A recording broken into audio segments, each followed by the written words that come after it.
আসসালামু আলাইকুম গাইস, আজকে আপনাদেরকে দেখাবো কেন এইসব ব্রেকে হাইড্রোলিকে স্লিপ করে। আপনারা ডিস্কটাকে সুন্দর করে এরকম একটা সিরিজ কাগজ দিয়ে ঘষে নেবেন।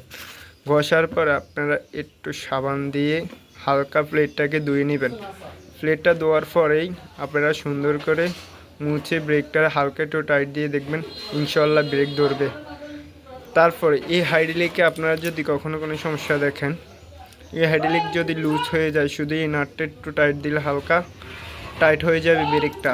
আর যদি এটাতে কোনো সমস্যা হয়, মানে তারটার এই নাটটা একটু হজ দিয়ে এটাকে আপনারা এই হালকা একটু টানি ব্রেকটা টাইট দিবেন, ইনশাল্লাহ ব্রেক ধরে যাবে।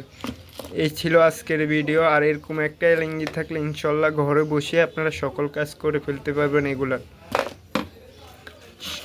আপনার যদি কোনো বুঝতে কোনো সমস্যা হয় অবশ্যই কমেন্ট করবেন, আমি ইনশাল্লাহ কমেন্টে রিপ্লাই দিয়ে দিব।